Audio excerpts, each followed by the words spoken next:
It's that time of year again. 2017 National Signing Day is here, bringing along every ounce of excitement and drama that goes with it. Last minute commits, big name flips. We discuss the latest additions to Husker Nation and how they fit into head coach Mike Riley's vision and more.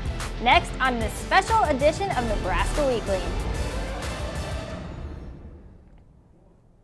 Welcome to Nebraska Weekly. This is a special hour-long recruiting special on Spectrum Sports. I'm Megan Scoglio. The Big Red have had plenty of ups and downs trying to lock up guys to complete the 2017 recruiting class. Some big names, some disappointments, but Husker fans can rest easy. This class is full of talent. Joining me to break it all down is HuskerOnline.com's Sean Callahan. Sean, thanks for being here. It's great to be here. Another signing day in the books. That's right. Well, let's get right into it, starting with the position needs, specifically defensive line. This is John Perella's first year recruiting guys for that spot. How does he fit into that role? Well, the biggest thing with John Perella is passion. You know, he played at Nebraska. He's from this state. And I just think when he talks to recruits and tries to get guys to Nebraska, he conveys that passion. And, you know, I think getting some big guys here down the stretch with him really was important, you know, especially now this transition into Bob Diaco's 3-4 defense.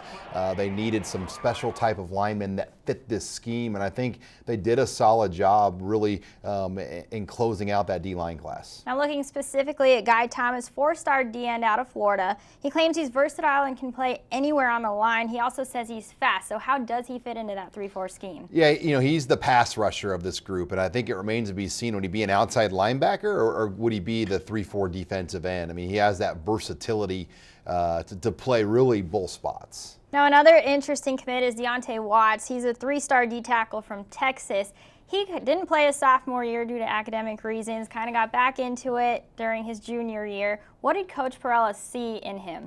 Well, he's just a big physical defensive lineman that really fits this scheme. He could play really defensive end, maybe even a nose. And I think that was important when you look now, especially of going into this 3-4 defense. And Nebraska did a great job of getting back into Texas. They've got more than one defensive lineman really in that old Big 12 footprint. Even, you know, when you look at DeAndre Thomas is from Oklahoma. So they did a great job of getting back into, you know, that old Big 12 area where they haven't had a lot of success really in the last few years. And another addition to the line is Damian Daniels. He said he can play anywhere. What are some of his strengths? Well, as far as just bodies, I mean, he might be one of the 2 or 3 really biggest defensive tackles out there. Kind of has that Vincent Valentine build when you look at what he's made of, and now going into this 3-4 defense, he truly fits that nose guard position where you want to have that big body to plug the middle of the line, head up on the center, and you know he's somebody honestly that has a great chance to play maybe even this year as a true freshman. Another group that took a hit are the wide receivers. They graduated 3 guys. They returned 6 scholarship guys, but only a small handful have valuable playing experience. But Keith Williams went out and landed some big-name recruits. What do you think of his overall recruiting ability? Yeah, this was probably one of the most important positions in the class, especially when you look at the lower levels after DeMornay Piersonell and Stanley Morgan Jr. And you're looking here first at Javon McQuitty, arguably the #1 player in Missouri, and he was really a wire-to-wire commit. Then Keyshawn Johnson Jr.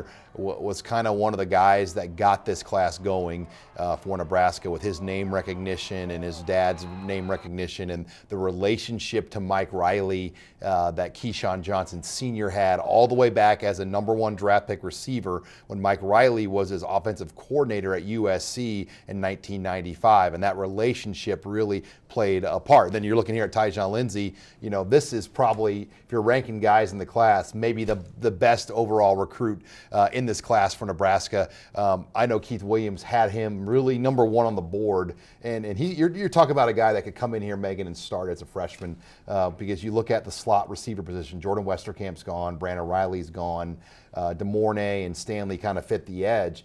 Tyjon Lindsey could very well be the starting slot receiver for Nebraska here in week 1 of the 2017 season.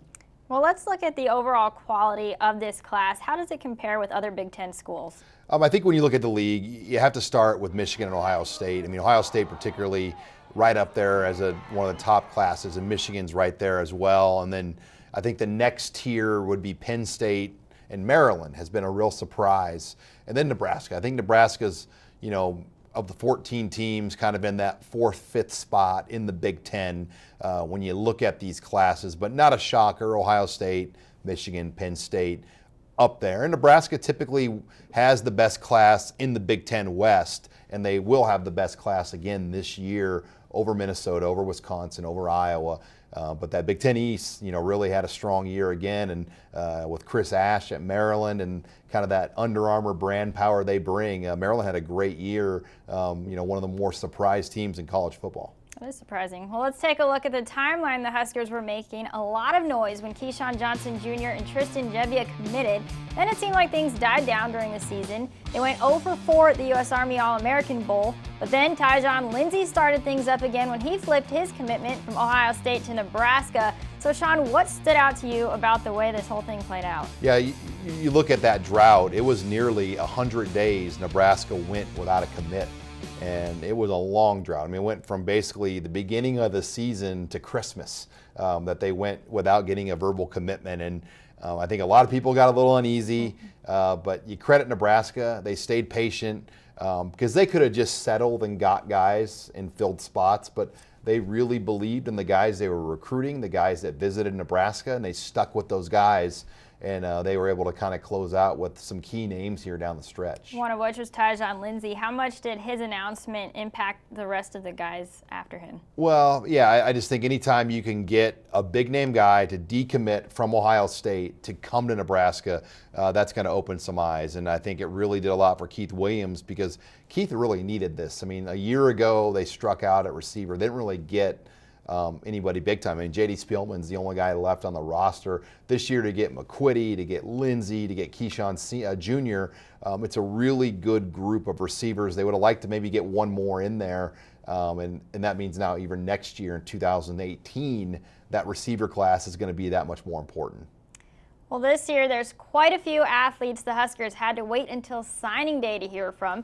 It's been a while since there's been this kind of drama on signing day, Sean.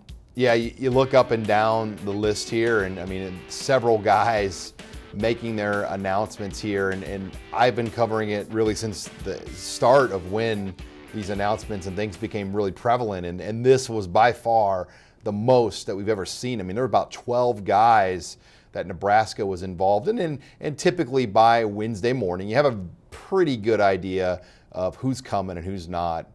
And I think Nebraska did at least, but a lot of these guys wanted to make these announcements on TV and have the big, deal with it going forward. Now, while Nebraska may not have gotten every guy they wanted on their list, they made it to the final 4 choices of some of the top guys. What does that say about this staff? Well, in recruiting, second doesn't get you much. I mean, they got a lot of bridesmaids and groomsmen gifts, but they didn't get any, big prizes. I mean, they came in second a lot, and it's frustrating. I think you want to close, and I think when you look at this staff, though, and the changes they made, bringing in Dante Williams, Bob Diaco, I think they've really built this staff to be stronger, better recruiters, and you saw that with Dante Williams. Just the little time he had, about a month, his impact was felt where Nebraska was able to close on some really key guys just because of Dante Williams. Let's take a look at the guys that kept Nebraska on their toes. Well, Guy Thomas committed to the Huskers in August. There were a lot of rumblings he could flip, but he stuck with the Big Red. The 3-star D tackle Damian Daniels announced his decision to join Nebraska this morning, and the 4-star corner out of California, Elijah Blades, also picked the Huskers. Coming up after the break, Nebraska made some big-time staff changes this year. We take a look at how that's played a role in the recruiting process next on Nebraska Weekly.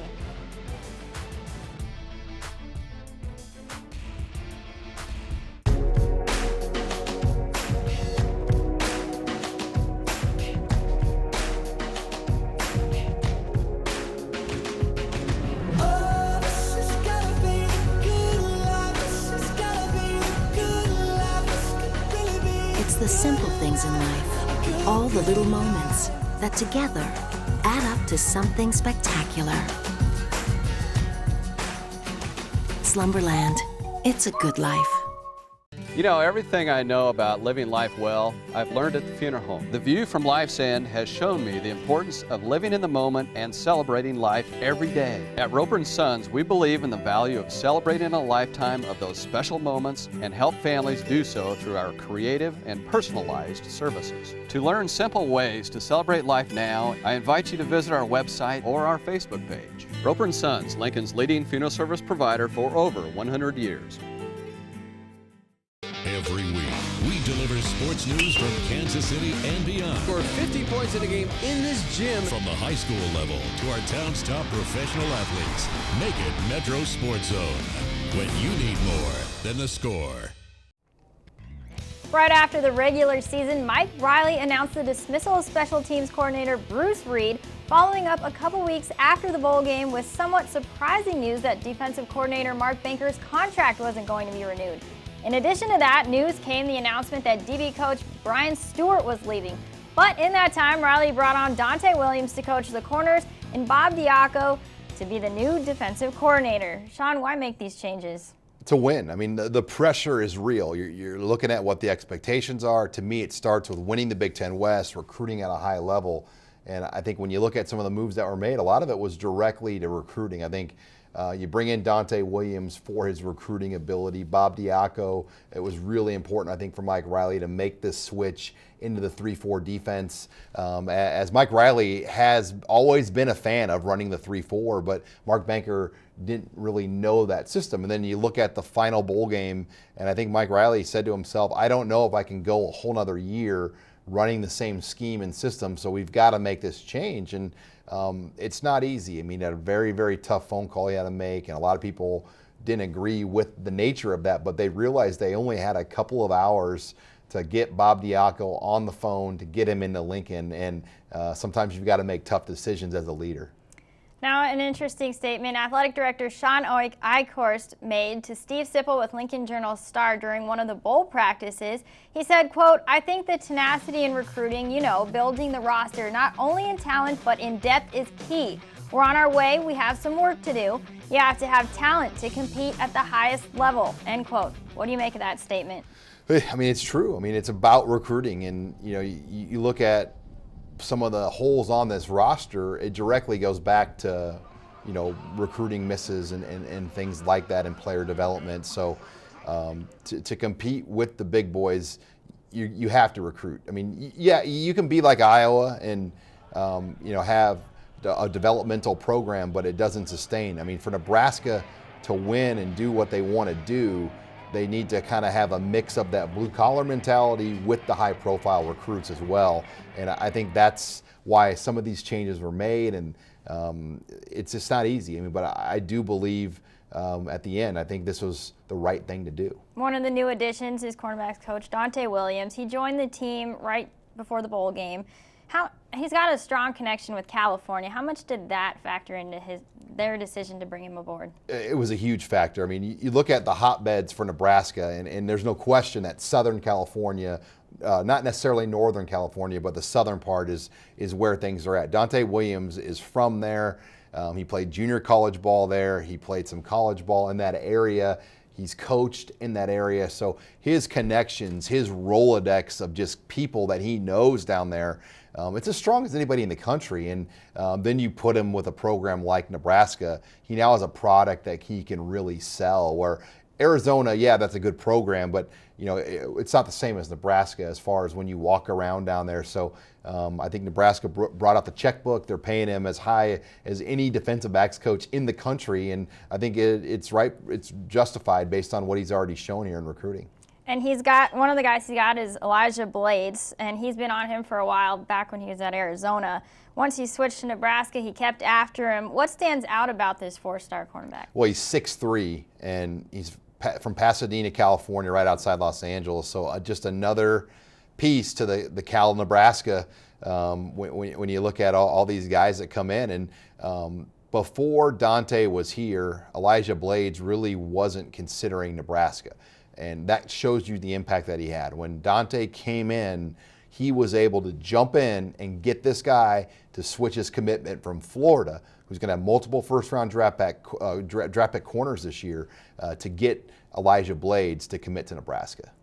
Now let's switch gears to Bob Diaco. He's planning to switch Nebraska's defense to the 3-4 scheme, which we talked about. So how does Nebraska's personnel fit into that style? Honestly, I think when you look at the roster, it is built more for a 3-4, mainly because they lacked the overall defensive ends. They've got a lot of linebacker-type bodies.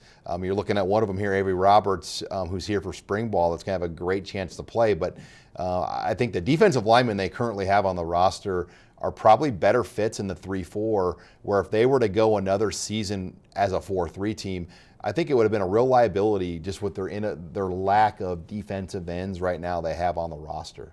Now, looking even more at Avery Roberts, his high school coach said he blitzes well and makes plays off the blitzes. How does that fit in with this new scheme? Well, he's a dynamic player. He was a part of the Rivals 5-Star Challenge and maybe one of the top defensive players in the entire northeastern part of the country.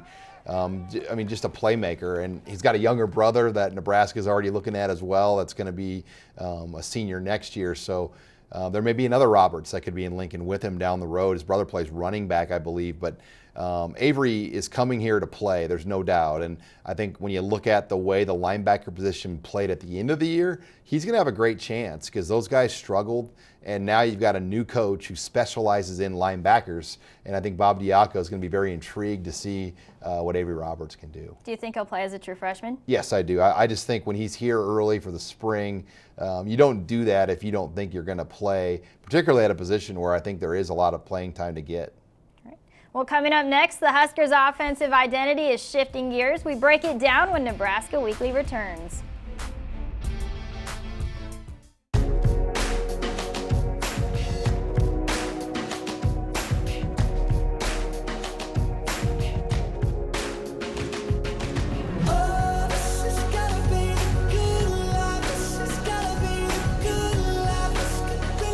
It's the simple things in life, all the little moments that together add up to something spectacular.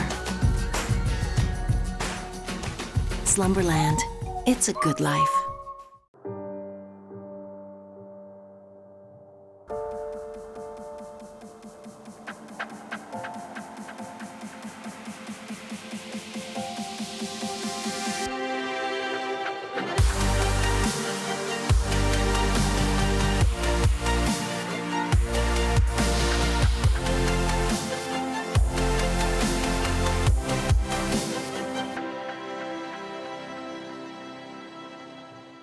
High school basketball is back on Spectrum Sports and local on demand. This winter, watch some of the best boys and girls teams from across the Cornhusker State. Spectrum Sports will bring you key battles as teams shoot for the state championships at Pinnacle Bank Arena. Spectrum Sports is your home for high school sports. Watch game replays on Spectrum Sports Channel 323.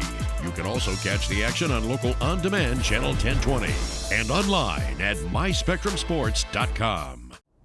Welcome back to the Nebraska Weekly Recruiting Special. Sean, after looking at the guys in the offense now and the guys they brought in, does this staff finally have the pieces they need for that pro-style offense? Yeah, you're looking at a huge transition with this program now. Gone is Tommy Armstrong, gone is Riker Fife, and you're going to bring in 3 quarterbacks here in about a month for the start of spring practice, starting with Tanner Lee, the transfer, and then Patrick O'Brien, last year's redshirted 4-star quarterback, and then Tristan Gebbia graduated early, and he had one of the best seasons of any quarterback in California, arguably the #1 quarterback in the state of California for Calibraska this past year. So they're going to come in with a trio of quarterbacks and then a walk-on even, Andrew Bunch, that they recently added from Scottsdale Community College, originally from suburbs of Nashville.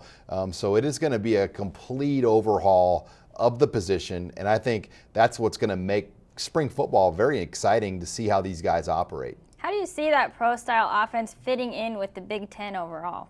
Well, you look across the league, and Wisconsin's a pro style. Michigan State runs a pro style. Michigan obviously runs a pro style to an extent. Penn State is kind of like that too. So I think there are a lot of teams in this league. Iowa is one of them as well that run that system. And I think it's what Mike Riley and Danny Langsdorff are comfortable with. They want a polished quarterback that can make the throws, that can make the proper reads, that has the footwork. And all of these guys have that, where before, Tommy Armstrong just didn't have that skill set. So they really had to adjust what they wanted to do based on what he could do. And that really won't be the case anymore. And I think that's what's going to be intriguing to see how guys like Tanner Lee and O'Brien and even Jebbia can kind of step in and look this spring. Another hot topic about Nebraska has been that it needs more speed. Now, looking at the guys they're bringing in, they've got smaller running backs, not so much of the bruisers type. So do you think they're getting to the point where they have the speed that fans have been wanting to see? Yeah, I think you're looking at Jalen Bradley here, the running back from Bellevue West, and this is a kid that scored 24 touchdowns in 4 playoff games, which was shattered a record before of 12 playoff touchdowns. So Jalen is a dynamic back, and Keyshawn Johnson Jr., not really a speed guy. I think Tyjon Lindsey, when you look at him, he is the real playmaker that's going to cause problems when you break down just the playmakers on this offense. And it's going to continue to be a process. They've got to keep upgrading. Losing Westerkamp, losing Riley, losing Sethan Carter, Alonzo Moore. I mean, that's a lot of experience that Nebraska is going to have to replace. Now, we just talked about this a bit. Tristan Jebbia is already on campus. He'll be competing in spring ball. What does he bring to that competition? I think just he's polished, and he's been trained at a high level his entire life. And that is the difference. When you go to a place like California and see the top flight guys, they receive elite level instruction really starting in junior high. And that carries over just how they play the game and the seriousness they play the game with. And Jebbia has all the tools, all the skills. I think the biggest thing is now he just needs to get physically bigger and add some weight, get stronger. But everyone I've talked to already around the program says, wow, his arm, for him only weighing, 180, 185 or whatever he weighs, his arm is a lot stronger than you would realize it is. And that can't be coached. I mean, arm strength in some guys, it's a natural thing, and he definitely has some arm talent to work with. Now, a few of the wideouts like Tyjon Lindsey and Keyshawn Johnson Jr. have played with Tristan Jebbia before. What kind of advantages does that give them going forward? Yeah, you look at just that rapport and working with him, throwing with him every day, and it's a huge advantage. I mean, they know him and have a relationship with him. And that will be something to watch, especially this spring, just how he steps in and what he can do. Because a year ago, we thought O'Brien would come in and really light it up in spring. And it is an adjustment. I mean, there's a lot of things you have to adjust to. I don't know if it's going to be just necessarily easy for Jebbia, but you hope that he can really benefit and learn a lot just from being here for this extra spring. Well, speaking of guys already on campus, right now there are 5 members of this class in Lincoln. Quarterback Tristan Jebbia, like we talked about. Wideout Keyshawn Johnson Jr., wideout Javion McQuitty, linebacker Avery Roberts, and offensive lineman Brock Bando. We kind of touched on this a little bit, but which of those guys do you see making an immediate impact? Well, I think you have to start with Avery Roberts at linebacker. I think he really is at a position of need, and he's here for the spring. So I think Avery Roberts would be my number one. Then I would go Javon McQuitty as my second guy. I think with the lack of receivers they have, I mean, you're looking at basically Stanley Morgan and DeMornay Pearsonell, and then you have hope that J.D. Spielman can kind of be plugged in there right now. So I think the door is open for somebody, whether it's McQuitty or Johnson Jr., to come in and play. And I think today, right now, I would lean a little bit more towards McQuitty. And Tyjon Lindsey, when he gets here, he's, I think, almost a near lock, barring injury, to play as a true freshman. That's where I was kind of going next. Who out of the incoming guys do you see other than Tyjon Lindsey? Yeah, I think you have to start with him. Then you maybe have to look at some of the tight ends. Kurt Rafdahl, when you look at what Nebraska's lost, the tight end position is wide open for somebody like a Rafdahl to come in. I think Damian Daniels, is a guy that could play and really be an impact guy at defensive tackle as well. And then, with Dante Williams being a new secondary coach, someone like Elijah Blades has the ability to come in and be an impact guy. But with Kalu and Chris Jones returning, secondary is going to be pretty competitive for some of the new guys to come in and play. Going back to wideouts too, who else do you see kind of competing for immediate playing time? Well, there's only 3 right now, and I think at least 2 of the 3 will get on the field. And if not all three. I think that is one position where Keith Williams sold to guys that they could play, and we think Tyjon's probably a lock, and I think Javon is going to be a really good player, and I think Keyshawn had some health stuff that he was battling, so how he bounces back from that and goes through spring ball will really determine kind of where he's at going forward. All right, well, coming up, Nebraska locked up several Nebraska natives for this year's class. Hear from the Aurora native after the break. You know, everything I know about living life well, I've learned at the funeral home. The view from life's end has shown me the importance of living in the moment and celebrating life every day. At Roper & Sons, we believe in the value of celebrating a lifetime of those special moments and help families do so through our creative and personalized services. To learn simple ways to celebrate life now, I invite you to visit our website or our Facebook page. Roper & Sons, Lincoln's leading funeral service provider for over 100 years.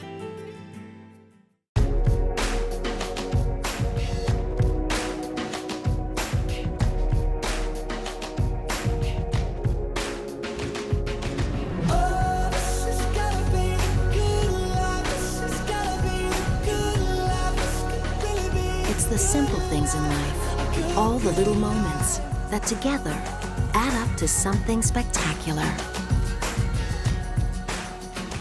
Slumberland, it's a good life.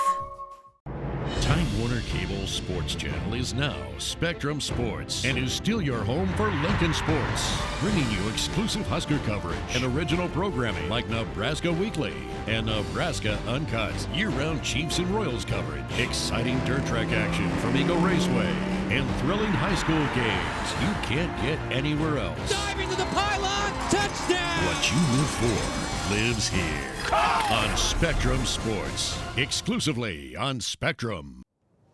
The first tight end to commit to the 2017 class grew up as a Husker fan. Austin Allen grew up just down the road in Aurora, Nebraska.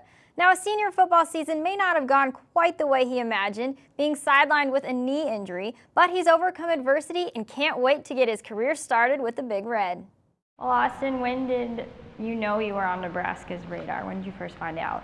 It was actually kind of a surprise to me. I was sitting in the math class one day and I looked down at my little iPad and I saw Coach Riley followed me. It was really surprising because that was most football has recruited me, and I just looked down and it was just Nebraska right there. And then a couple months later, I got the offer and it was just crazy.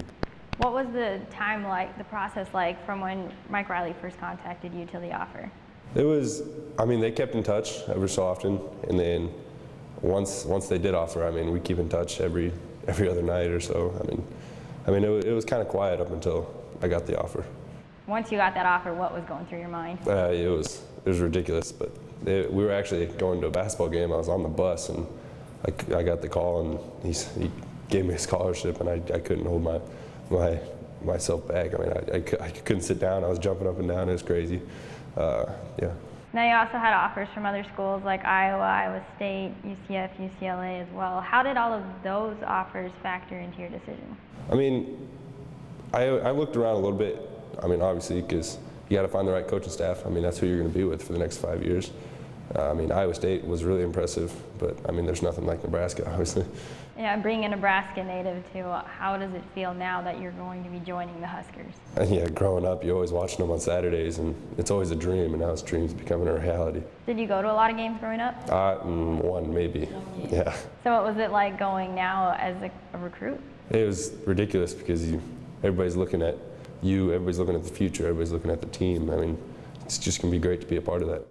All right, Sean, all three guys that saw playing time at tight end last year have graduated. So now Austin Allen's coming in, 6'8", 230. How does he fit the positional need? Well, it's going to be interesting to see how he comes off that knee injury. He's having a great basketball season. He did play, I believe, the last 1 or 2 games for Aurora this past year.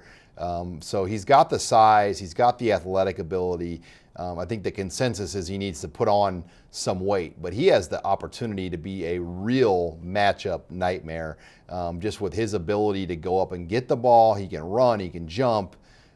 Just a great athlete, with great hands. You see even can get an interception here on defense. So there's no question. It may be year 2 when you really see him play. But I think the biggest thing is he'll want to add a good 20 to 30 pounds with that frame, and he could be a real force to be reckoned with. Is there any chance we see him playing as a true freshman? I would lean towards no. I've always thought that the consensus opinion was that, especially missing his senior season, that he was going to need a little bit of time to develop. And that's kind of where I stand today until I see him and kind of where he's at physically on a football field. But he has so much to work with, and that's what's exciting. Now there's one other tight end that's joined Austin Allen in this class, and that's Indiana native Kurt Rafdahl, who's 6'7". He's also 230. His high school coach claims he's great at zone blocking and running crisp routes. What else stands out to you about him? Well, first of all, Nebraska beat Iowa head-to-head, and anytime you can win kind of a key recruiting race in the Big Ten West, that's critical. But Rafdahl plays for the best program arguably in the state of Indiana, Carmel. So he comes from a big-time program, and he has worked with a lot of Division I type of talent there going up the ranks. So I think Rafdahl, if you were to look at the two, because he's a little bit more polished, plays for maybe a higher level of competition, I think he would have the better chance of the two to come here and play early. All right, well, coming up, it's been 20 years since the Huskers won a national championship. The athletes in this class weren't even born yet, if you can believe it. We discuss what that effect has had on Nebraska brand next on Nebraska Weekly. You know, everything I know about living life well, I've learned at the funeral home. The view from life's end has shown me the importance of living in the moment and celebrating life every day. At Roper & Sons, we believe in the value of celebrating a lifetime of those special moments and help families do so through our creative and personalized services. To learn simple ways to celebrate life now, I invite you to visit our website or our Facebook page. Roper & Sons, Lincoln's leading funeral service provider for over 100 years. High school basketball is back on Spectrum Sports and local on demand. This winter, watch some of the best boys and girls teams from across the Cornhusker State. Spectrum Sports will bring you key battles as teams shoot for the state championships at Pinnacle Bank Arena. Spectrum Sports is your home for high school sports. Watch game replays on Spectrum Sports Channel 323. You can also catch the action on local on demand Channel 1020 and online at myspectrumsports.com.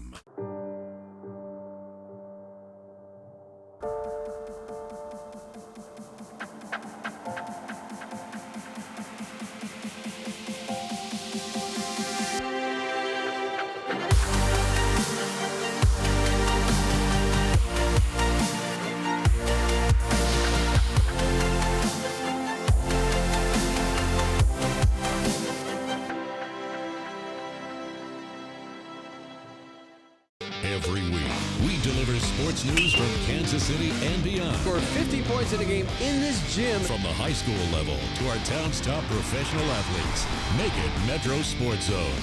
When you need more than the score. Welcome back to Nebraska Weekly. Sean, let's look at the difference in the Big Ten East versus Big Ten West. At the standings right now, Michigan, Ohio State, they're in the top 10 of the recruiting rankings right now. Penn State's not far behind them. What does Nebraska need to do to get their classes on that level? Well, some people might say, it's always been that way. Ohio State, Michigan, and Penn State have always had top 10 classes based on just pure geographic location. If you drew a 250-mile circle around those schools, the amount of 4- and 5-star players they have access to compared to, say, Nebraska, it's a huge difference. So I think the biggest challenge continues to be distance for Nebraska. They've got to carve niches. They've got to find guys in places like California and work it. And that's what they've tried to do. But I think going forward, they've got to really hit it hard in some of these key cities like St. Louis and Kansas City. Right now, going into 2018 and 19, the talent in the state of Missouri is as good as we've ever seen it in 20 years. So stuff like that, you've got to hit it hard and win those local battles when there is talent around you. And that will be, when I start to look ahead to next year, that will be a big storyline is, can Nebraska get some of these top kids from Missouri to come up to Lincoln?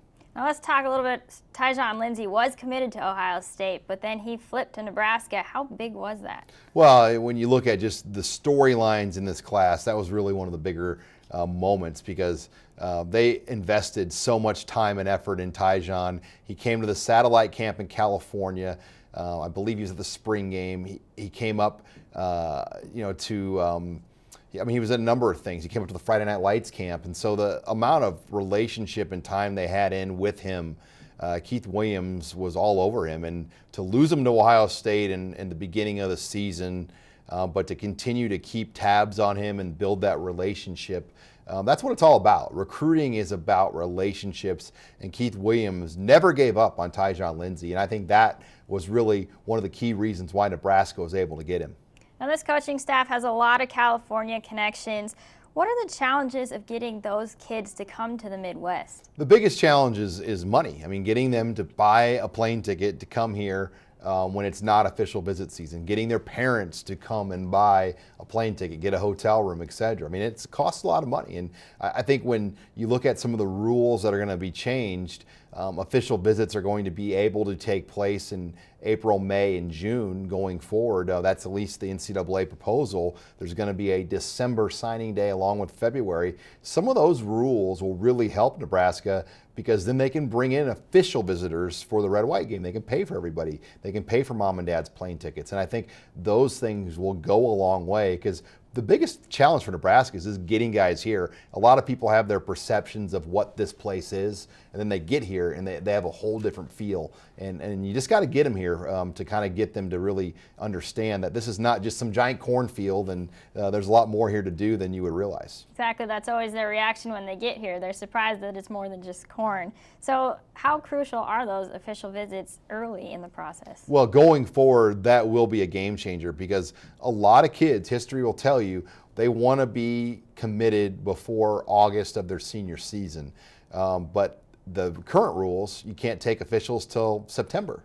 So you're saying that guys have to make these life-changing decisions before even the free trips start. Now the free trips will start in the spring, which will allow Nebraska to have more of a dog in the fight to get some of these guys to utilize their 5 official visits and get them into Nebraska. And now that won't take, as far as I know, that's not going to happen for this cycle. It's still going to be another cycle after. So it wouldn't be, I believe, until 2019's recruits. But it's a humongous change in recruiting going forward. Now, Nebraska hasn't won a national championship since '97. The kids in this recruiting class weren't even born. So has that affected Nebraska's brand? Well, yeah, it's getting to the point where you could talk about it, but it's 20 years ago when they won their last championship. So it's becoming not irrelevant, but it's ancient history. I mean, to these high school kids, it's guys in leather helmets playing out there. Eric Crouch was ages ago for a lot of these guys. They don't even know who he is. I can still remember when somebody asked Jordan Westerkamp about his Hail Mary catch. They asked him, did it remind you of Matt Davison's catch? And he goes, I've never seen the catch Matt Davison made. So you've got to kind of put it into perspective that these kids really have a short span of history. They might remember Sue, but really it's about the now. It's about 2 or 3 or 4 years of history, and that's about as deep as they go. So you can show that when they get here, but really it's not as big of a factor as it used to be because it was 20 years ago. Well, coming up after the break, the first running back commit of the 2017 class lives just down the road. Hear about his decision to join the Big Red when Nebraska Weekly returns.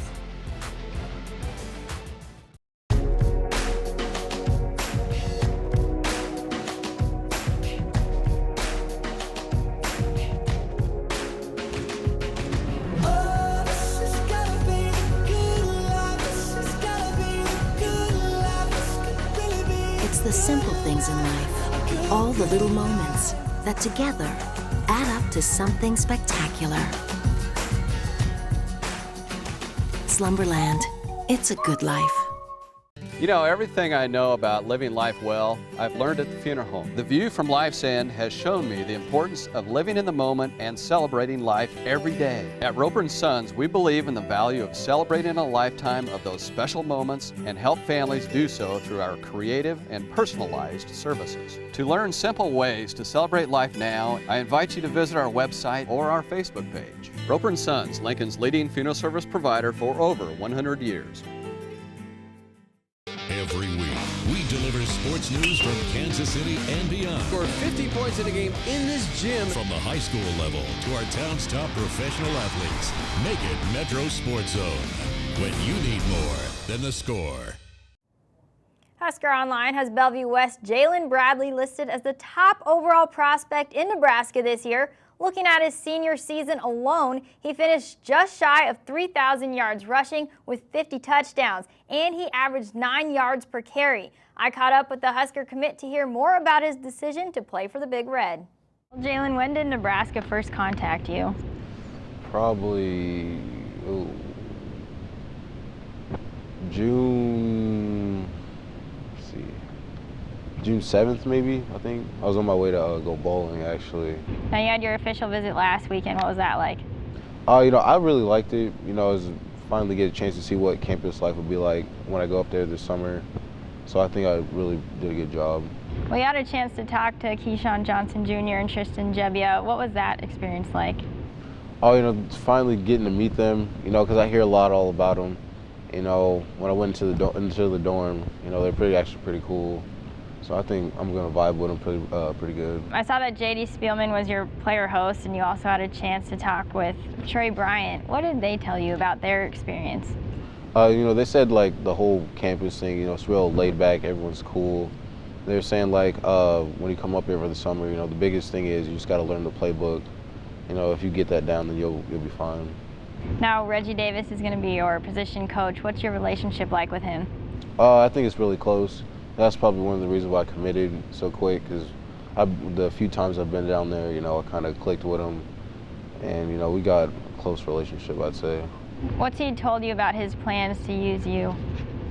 He hasn't really said much. You know, he's just saying how I got to learn the playbook first and get a little bigger, so. What's impressed you about Coach Riley?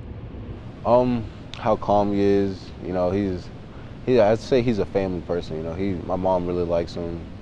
So I say he's a pretty nice guy. All right, Sean, Jalen's not only a talented back, but he's a threat to the passing game. So how does he fit into the rotation? Well, first of all, I like how Nebraska rewarded a guy that had a great senior year. And Jalen had some academic work he had to get done, and he still does before he gets here. But you look at the year he put together, it was as good of a season, as good of a playoff run, and he's got the size at 6 foot and has the ability. Bellevue West runs a really balanced, up-tempo type of offense, and he can do a lot of the things like catching the ball. You're seeing him here at our Kansas City camp, but the run that he had in the playoffs was one of the more dominating runs we've ever seen.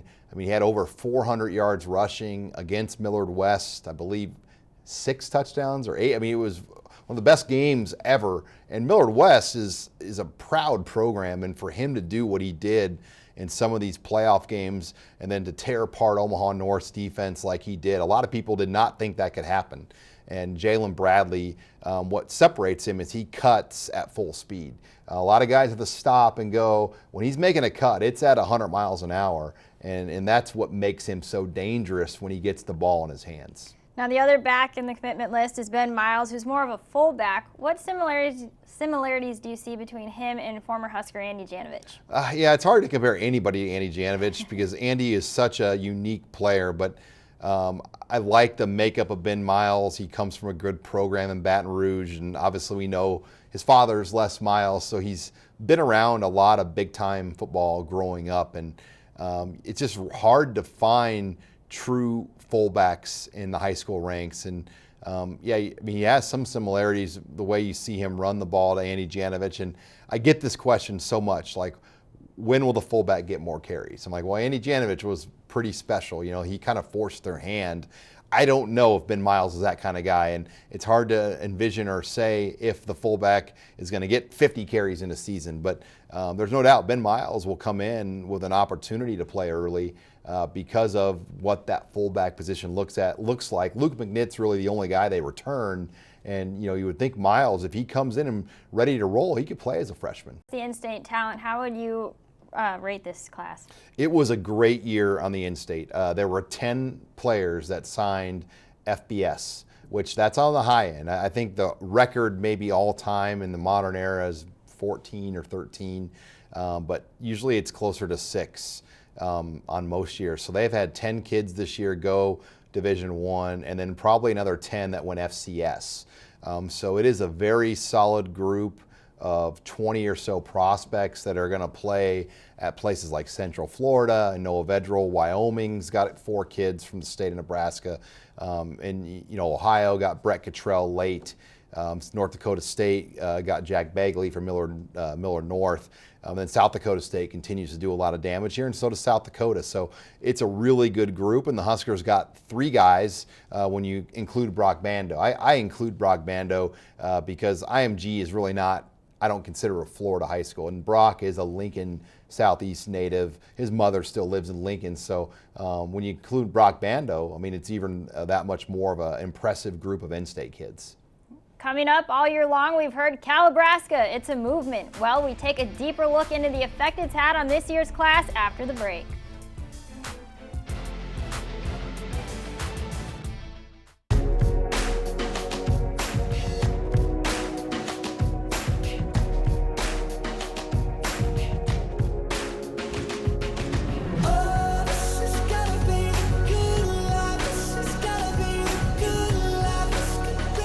It's the simple things in life, all the little moments that together add up to something spectacular. Slumberland, it's a good life.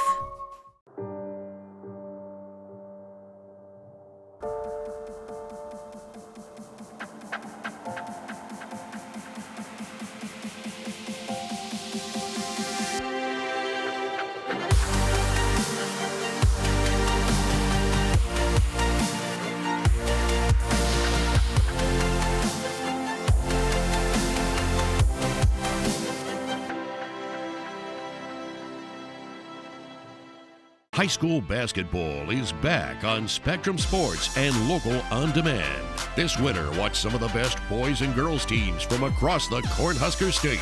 Spectrum Sports will bring you key battles as teams shoot for the state championships at Pinnacle Bank Arena. Spectrum Sports is your home for high school sports. Watch game replays on Spectrum Sports Channel 323. You can also catch the action on Local On Demand Channel 1020 and online at myspectrumsports.com. The Husker staff started the Calibraska movement when they arrived, and it's continued to grow each season. Looking at this year's targets, there were quite a few from the area, and Nebraska managed to nab several big names, including one of the best quarterbacks in the state, Tristan Jebbia, and Dante Williams helped secure one of the top DBs, which is Elijah Blades.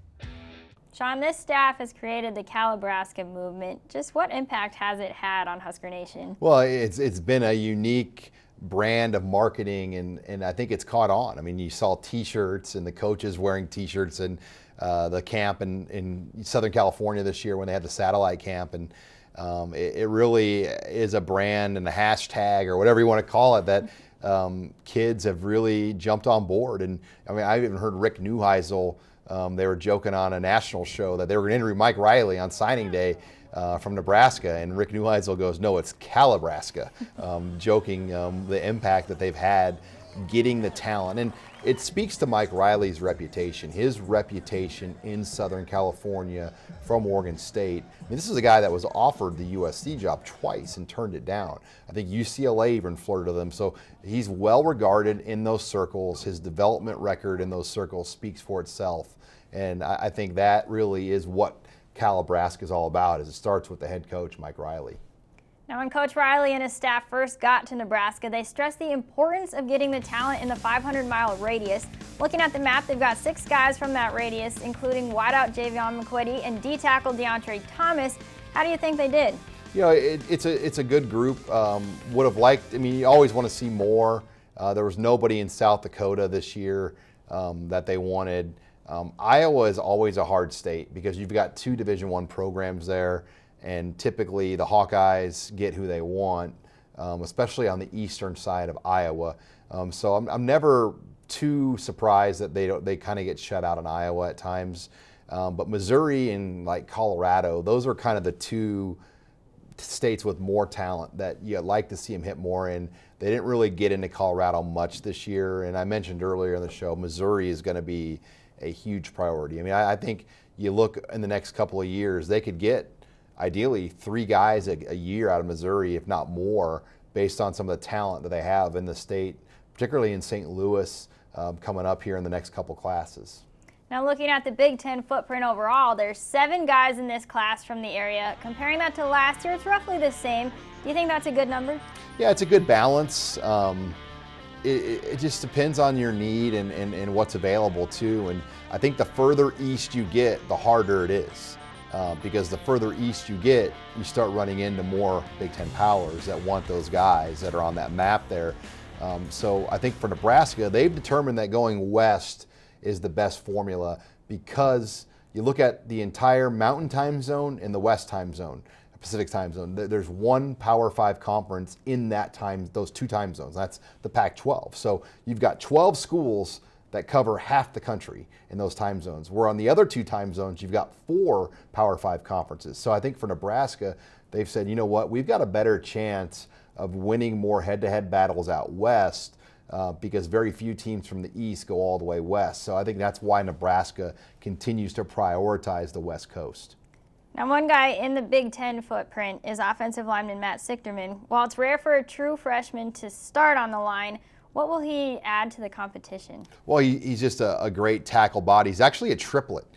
His sister is a Division I swimmer this year. She signed, I believe, with Tennessee. And then his other brother signed a football scholarship to play at Iowa State.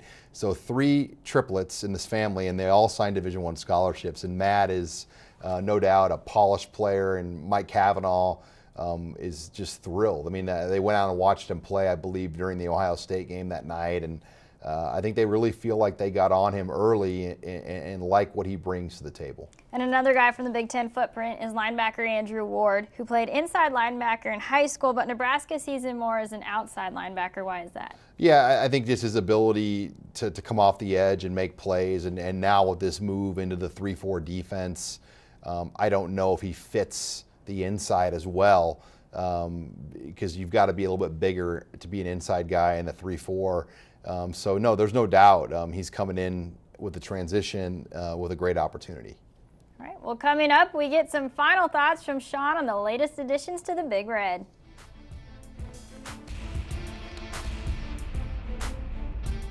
You know, everything I know about living life well, I've learned at the funeral home. The view from life's end has shown me the importance of living in the moment and celebrating life every day. At Roper & Sons, we believe in the value of celebrating a lifetime of those special moments and help families do so through our creative and personalized services. To learn simple ways to celebrate life now, I invite you to visit our website or our Facebook page. Roper & Sons, Lincoln's leading funeral service provider for over 100 years.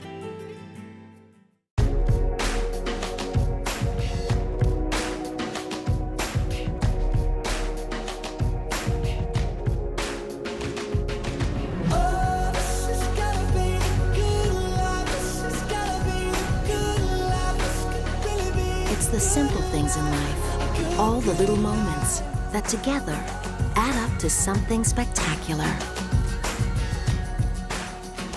Slumberland, it's a good life.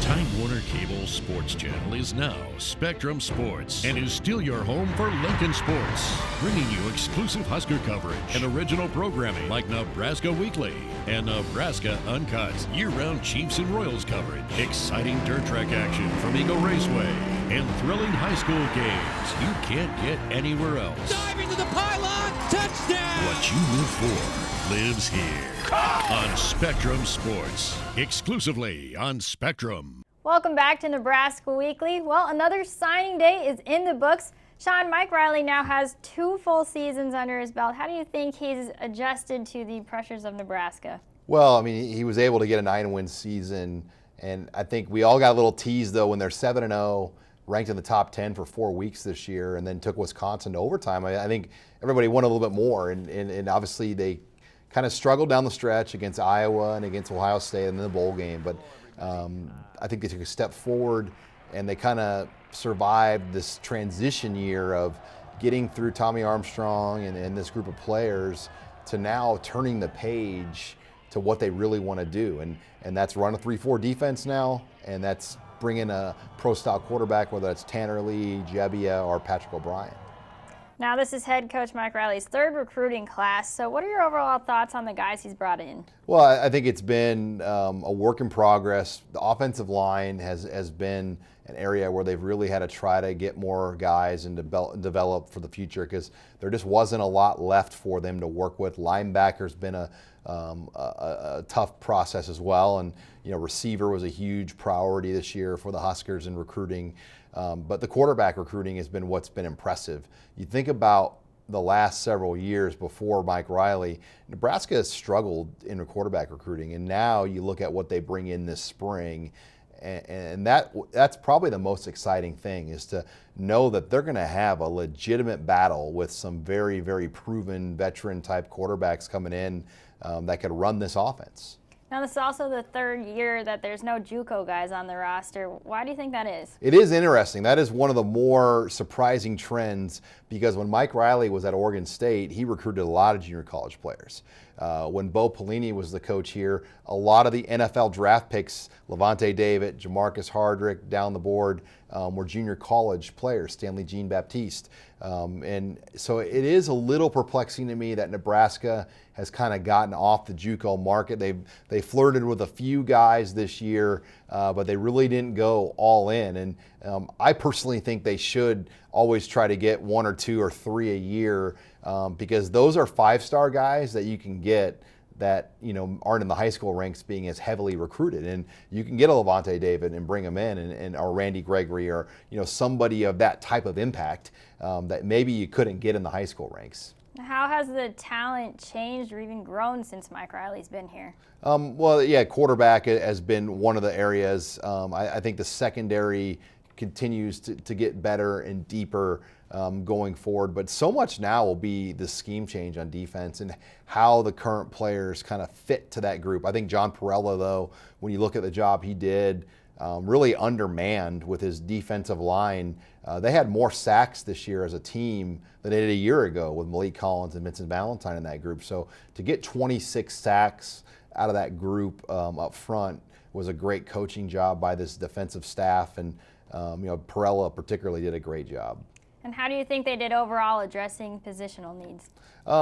They came up, I would say, at least 1 receiver short, which that's going to make that a priority. I mean, they talked about getting 5 at one point, so I think getting 1 or 2 more additional guys, you're probably looking at 3 to 4 for next year's recruiting class now at that receiver position.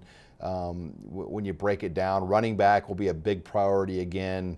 When you look at what Nebraska wants to get a year from now, and then defensive line. I mean, you can never have enough defensive linemen, and for Nebraska to take that next step as a program, it will start on the lines. I mean, that's why Wisconsin and Iowa can maintain better, because they've had better line play. Nebraska's got better skill players, and they've proven that. But the line play of Iowa and Wisconsin has been far superior, and that's why Nebraska has been behind those 2 teams the last couple of seasons. All right, well, thanks so much for being here, Sean. That's going to wrap up this Nebraska Weekly Recruiting Special. For Sean Callahan, I'm Megan Scoglio. See you next time.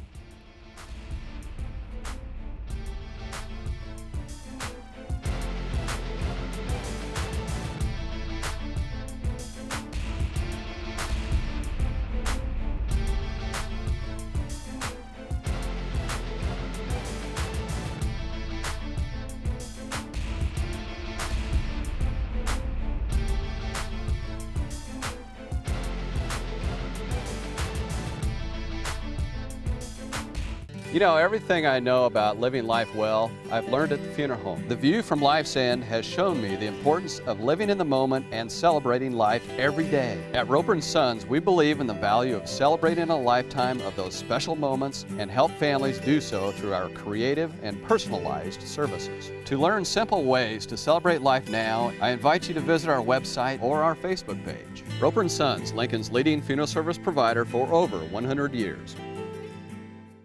High school basketball is back on Spectrum Sports and local on demand.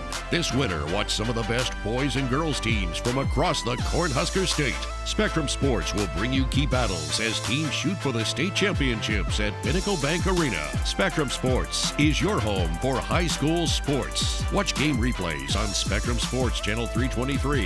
You can also catch the action on local on demand Channel 1020 and online at myspectrumsports.com.